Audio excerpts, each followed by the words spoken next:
సిద్దిపేట జిల్లా కొండపాక మండలం మరపడగ గ్రామంలోని శ్రీ విజయదుర్గ సమేత సంతాన మల్లికార్జున స్వామి దేవస్థానంలో వైకుంఠ చతుర్దశి వేడుకలు భక్తి శ్రద్ధలతో ఘనంగా జరిగాయి. ఉదయం 6:30 గంటలకు శ్రీ విజయదుర్గ అమ్మవారికి విశేష పంచామృత ఫలరసాభిషేకం, సంతాన మల్లికార్జున స్వామికి రుద్రాభిషేకం, సుబ్రహ్మణ్య స్వామికి విశేష పంచామృత ఫలరసాభిషేకం నిర్వహించారు. అనంతరం మహిళలు ఆలయ ప్రాంగణంలోని ఉసిరి చెట్టు వద్ద కార్తీక దీపాలు వెలిగించి పూజలు చేశారు. ఈ సందర్భంగా క్షేత్ర నిర్వాహకులు చెప్పెల అన్నా శర్మ మాట్లాడుతూ కార్తీక పౌర్ణమి పర్వదినం రోజున సాయంత్రం 6 గంటల నుండి కార్తీక దీపోత్సవం, జ్వాలాతోరణం ప్రత్యేక కార్యక్రమాలు జరగనున్నట్లు తెలిపారు.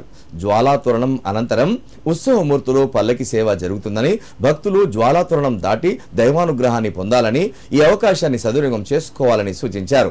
అంతకు ముందు భక్తులకు అన్నప్రసాద వితరణ నిర్వహించారు. చెట్టు కింద గౌరమ్మను పెట్టుకొని పూజ చేసి అమ్మవారిని దర్శించుకొని మల్లన్ని దర్శించుకొని అయ్యగారికి దీపదానం ఇచ్చి కార్తీక మాసం అని పూజలు చేసి ముత్తేదలు ఈ పూజలు చేసి దీపదానం చేస్తారు. చేసుకునే వలన పిల్లలకు అందరికీ ఆరోగ్యం ఐశ్వర్యంగా ఉండాలి, వారి ఆశీస్సులు ఉండాలి.